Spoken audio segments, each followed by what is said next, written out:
Friends, आज की short analysis में हम डिस्कस करेंगे निफ्टी 50 इंडेक्स के ऊपर। और दोस्तों, जब मैंने प्रीवियस एनालिसिस करी थी निफ्टी 50 इंडेक्स के अंदर, तो आप लोगों को क्लियरली बताया था कि निफ्टी 50 ने जो हमें क्लोजिंग दी है वो एकदम ही रेड अलर्ट एनालिसिस वाली बॉर्डर लाइन पर क्लोजिंग दी है।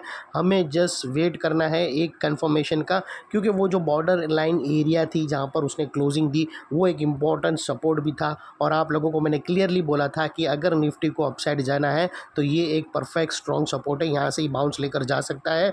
और अगर वो फेल हो गया और ये जो रेड अलर्ट एनालिसिस वाला जो एरिया था अगर उसको डाउन साइड में ब्रेक डाउन कर दिया तो उसके बाद निफ्टी 50 सेल ऑन राइज वाली टेरिटरी में एंटर हो जाएगा। और आप लोगों को मैंने बोला था कि ये कंफर्मेशन हमें मंडे या ट्यूसडे तक मिल जाएगा। अगर उसको अपसाइड भागना हो तो ये परफेक्ट सपोर्ट है, और ये सपोर्ट टूटा तो फिर दोस्तों गई भैंस पानी में। और ये आप लोगों को क्लियरली बोला था।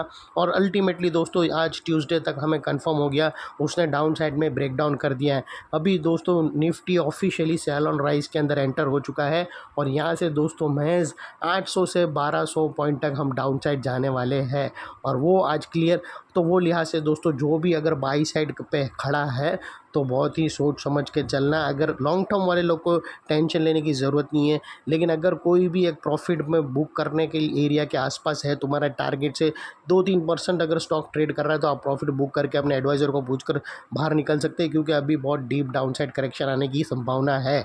और दोस्तों यहाँ पर सेकेंडली दोस्तों वो भी बता रहा हूँ कि अगर आप लोगों के स्टॉप लॉस भी ट्रिगर होते हैं तो स्टॉप लॉस लेकर निकल जाना। अगर आप खड़े रहोगे और डीप डाउन साइड करेक्शन आएगा तो आप अब टॉप पे फंस जाओगे। और दोस्तों याद रखना, स्मॉल कैप मिड कैप में करेक्शन आता है ना, लार्ज कैप की तरह नहीं होता कि अब 8-10-12% आ गया और वापस बाउंस आ गया।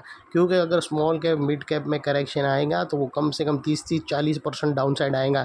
जैसे तुमने अप साइड में 30-40% के टारगेट तुमने खाए, हमने डबल धमाका ट्रिपल धमाका भी करे, तो डाउन साइड में भी ट्रिपल धमाका डबल धमाका करेगा तो स्टॉप लॉस हिट होगा। तो क्लियरली बाहर निकल जाना दोस्तों। और अभी हम चलते हैं ये एनालिसिस के ऊपर। और यहाँ पर अभी मैं आपको क्लियरली पहले से एनालिसिस दूंगा और आप लोगों को वो एरिया बताऊंगा जहाँ पर हमें डाउन साइड की तरफ हम वेट कर रहे हैं देखने का। तो दोस्तों ये एक तरह का रेड अलर्ट एनालिसिस है।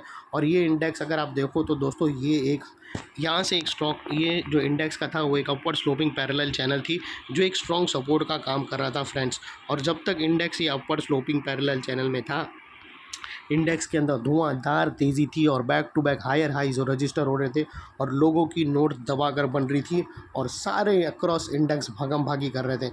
और उसमें से दोस्तों अगर आप देखो तो फर्स्ट हायर हाइज यहाँ रजिस्टर्ड हुआ, सेकंड हायर हाइज यहाँ रजिस्टर्ड हुआ, थर्ड हायर हाइज यहाँ रजिस्टर्ड हुआ, और फोर्थ हायर हाइज यहाँ रजिस्टर्ड हुआ। और जैसे ही दोस्तों ये upper sloping parallel channel down side में ब्रेक डाउन हुई, आपने यहाँ पर नोटिस किया होगा कि इसने first time lower lows closing basis पे थ्रेड किया हो यहाँ पर। और ये दोस्तों यही हमें वो कंफर्मेशन मिला कि इंडेक्स ऑफिशियली करेक्शन के अंदर एंटर हो चुका है। अनलेस एंड अनटिल यहाँ पर कोई नया हायर हाइज ना मिले या फिर पुराने हायर हाइज के ऊपर क्लोजिंग ना मिले, तब तक हम यही मानकर चलेंगे कि यहाँ पर इंडेक्स करेक्शन के अंदर एंटर हो चुका है। बाई साइड पे तो बिल्कुल भी नहीं रहना है। ये था दोस्तों, यहाँ पर हमें दो बड़ी नेगेटिव चीज़ हमें मिली फ्रेंड्स। पहले तो इसने अपवर्ड स्लोपिंग पैरेलल चैनल को डाउन साइड में ब्रेक डाउन कर दिया, जिसके वजह से जो स्ट्रेट अपसाइड मोमेंटम था, इसकी जो ताबड़तोड़ अपसाइड रैली थी वहाँ पर ब्रेक लग गई। और सेकेंडली इसके जो हायर हाइज थे वो फर्स्ट टाइम लोअर लोज पे शिफ्ट हो गए क्लोजिंग बेसिस पे, जो हमें कंफर्म करता है कि इंडेक्स ऑफिशियली करेक्शन के मोड के अंदर एंटर कर चुका है। और दोस्तों फाइनली अभी बात कर लेते हैं वो चार्ट स्ट्रक्चर का जिसका हमने जिक्र किया था प्रीवियस एनालिसिस में। दोस्तों अगर आप देखो तो हमने यहाँ पर क्लियरली आप लोगों को बताया था, और ये चार्ट स्ट्रक्चर होने से पहले ये था उसको दोस्तों अगर आप देखो तो ये बहुत ही भयानक हेड एंड शोल्डर पैटर्न यहाँ पर बन चुका है और ब्रेकडाउन भी हो चुका है। और जब जब दोस्तों ये जब शोल्डर एक राइट शोल्डर बनना बाकी था, उसी के पहले ही मैंने आप लोगों को अलर्ट किया था कि यहाँ पर एक और पॉसिबिलिटी है कि यहाँ पर हेड एंड शोल्डर पैटर्न बने। आप लोगों को यहाँ पर मैंने, अगर आप लोगों को मेरा प्रीवियस एनालिसिस याद रहेगा तो आप लोगों को मैंने बताया था कि जब स्ट्रक्चर सिर्फ इतना ही बना था दोस्तों, ये और ये इतना ही बना था, और यहाँ से हमने एक ट्रायंगुलर प्रेडिक्ट किया था और बोला था कि यहाँ से एक और बाउंस आके नीचे जाएगा। तो अल्टीमेटली ये शोल्डर नहीं बना था, तभी भी मैंने आप लोगों को बोला था। और सेकंड ऑप्शन दिया था कि यहाँ से अपसाइड में निकल जाएगा, या फिर दोस्तों ये जो जितना स्पीड में फॉल आया है उतना स्पीड में अगर अपसाइड में मोमेंटम दे दिया तो भी परफेक्टली फ़ाइन होगा। लेकिन दोस्तों अगर आप देखो तो अल्टीमेटली इंडेक्स ने डाउन साइड में ब्रेकडाउन कर दिया है। और दोस्तों अभी ये जो नेगेटिव चार्ट स्ट्रक्चर है, जो बहुत ही भयानक स्ट्रक्चर, ये बहुत ही एकदम गद्दावर पैटर्न है दोस्तों। जब भी ऐसे पैटर्न आते हैं अच्छे अच्छे लोग अपना प्रॉफिट बुक करके निकल जाते हैं, और ये हाई वॉल्यूम सस्टेन क्लोजिंग के साथ कंफर्म हुई है। और सेकेंडली दोस्तों, यहाँ पर अगर आप देखो तो ये वो ग्रीन कैंडल थी जिसके बारे में मैं बोला था कि अगर बाउंस ये एक स्ट्रॉन्ग सपोर्ट का काम करेगा। अगर स्टॉक को मूव करना है तो यहाँ ही परफेक्ट एक स्ट्रॉन्ग सपोर्ट है, और वही सपोर्ट के पास एक ग्रीन कैंडल बनी थी। आशा थी कि सब कुछ नॉर्मल होगा, लेकिन वो कैंडल का जो बायर पावर था वो भी अल्टीमेटली फिजल आउट हो गया, और आज उसने कन्फर्म कर दिया। और दोस्तों यहाँ पर अगर आप देखो तो यहाँ पर दोस्तों एक और स्ट्रॉन्ग, हमें एक और कैंडल का वेट चाहिए। जनरली क्या होता है कि दूसरे दिन का भी एक वेट रहता है, लेकिन ऑलमोस्ट इसने क्लोज कर दिया, अभी वेट करके फ़ायदा है नहीं। और यहाँ पर अभी ट्रेंड अपसाइड मूव कब माना जाएगा, जब तक इंडेक्स 25,300 के ऊपर क्लोजिंग ना दे दे, तब तक यही मानकर चलेंगे कि ये ऑफिशियली करेक्शन के अंदर ही एंटर हो चुका है। और यही वो एरिया है दोस्तों जहाँ शॉर्ट सेलर्स लोगों का यहाँ पर स्टॉप लॉस रहेगा। अगर 25,300 के ऊपर सक्सेसफुली ग्रीन कैंडल क्लोज हो गई तो सब कुछ धमाका परफेक्ट हो जाएगा, बाई साइड के लिए रेडी और अपसाइड मोमेंटम के लिए भागम भागी होंगी।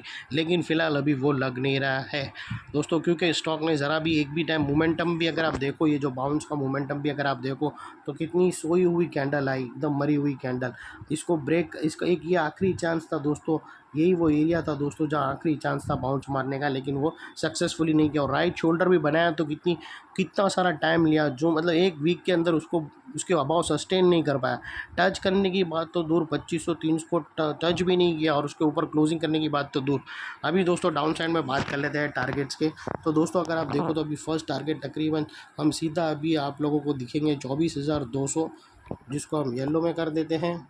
और उसके बाद दोस्तों यहाँ पर फिर नेक्स्ट टारगेट निकल कर आता है समवेयर अराउंड 23,900।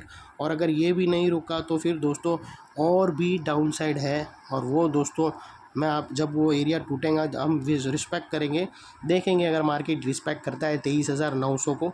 अगर 23,900 को भी रिस्पेक्ट नहीं किया तो फिर और डीप डाउन साइड आएंगी 700-800 पॉइंट की।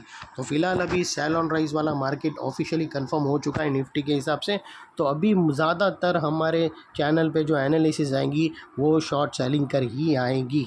और अभी जो लोगों को शॉर्ट सेलिंग नहीं पता है वो अवॉइड करना, आप लोग वेट करना, और जिसको पता है शॉर्ट सेलिंग क्या होती है वो अपने एडवाइज़र को पूछकर स्टॉप लॉस रखने के साथ शॉर्ट सेलिंग कर सकता है। ये थी हमारी short and sweet analysis Nifty के ऊपर। अच्छी लगे चैनल को तो प्लीज़ चैनल को लाइक शेयर सब्सक्राइब ज़रूर करना फ्रेंड्स। थैंक यू, जय हिंद।